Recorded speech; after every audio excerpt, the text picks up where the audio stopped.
Orphan Train Rider, One Boy's True Story. Chapter 11. Lee loses one brother and finds two more. Part 1. Ben and Ollie Nailing were patient people. They were willing to give Lee all the time he needed to settle in and feel at home. After a few fights at school, which earned him the respect of the other boys, Lee started to make friends. Soon he had the run of the village and plenty of playmates. The Nailings gave him a pony and let him keep the dog that followed him home one day. Gradually, he turned into a Texan. I got teased a lot because of my New York accent, Lee recalls. I would be saying "yous guys," while everyone around me was saying "y'all" in a strong Texas accent. I picked up the Texas way pretty quickly. Along with a new accent, few friends, and new pets, he got a new name. When he was born in 1917, his parents named him Alton Luke Clement, and he had always been called Al or Alton. Ollie Nailing strongly disliked a New York politician named Al Smith. No son of hers, particularly a son who came from New York, would be called Al. Ollie thought Lee's middle name was Lee rather than Lou, so she asked her new son if they could name him Lee Clement Nailing. Lee agreed, and that is the name on his adoption papers. After a while, Lee got over his desire to run away. The Nailings made sure he saw his brothers as often as possible. The three families arranged for the brothers to spend part of each summer together. First at one house and then the next. They did that until the brothers grew up. I didn't want to admit it, but I liked my new home, Lee says. As for my new parents, well, they took me to their hearts. In their eyes, I was their son. They had never had children, and I think they really did consider me a blessing from God. But sometimes Lee would think about what had happened to him, and the old bitterness would return. If Ben or Ollie tried to talk to him about his past, he would become silent. For years, I felt like something was missing in my life, Lee says.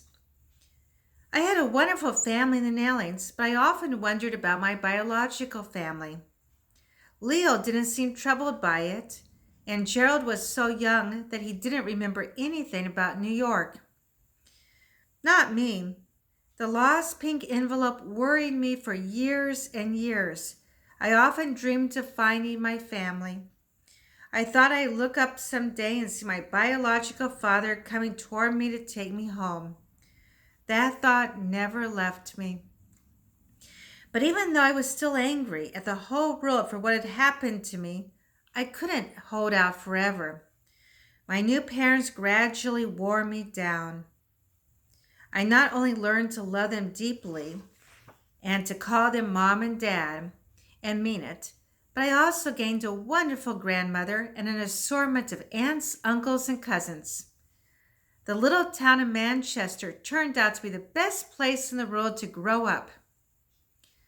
When Lee arrived at the Nailings' house in 1926, he was scared, bitter, and grieving for his family. He thought all adults were untrustworthy. Over the next few years, he became outgoing and friendly, good at his schoolwork and at sports. He stayed in close touch with Gerald and Leo. He grew up working hard in his parents' store and on the farm. His father also owned the local grist mill, and every Saturday Lee helped with the hard job of grinding corn into meal by running the heavy grinding machine. He loved his adoptive mother for her kind heart, her strong religious beliefs, her talent for cooking, and her loyalty to her family. He loved his adoptive father for his sense of fair play and justice and his determination to raise Lee well. After Lee graduated from high school, he went to business college in Dallas. While living in Dallas, he fell in love with a young woman named Novella. They were married in 1939, and after a year later, their daughter, Jer Lee, was born. By 1944, Ben Nailing had died, and Lee was helping Ollie run the family business. Novelle was pregnant with her second child. But World War II was raging throughout Europe and the South Pacific, and Lee was drafted into the Army.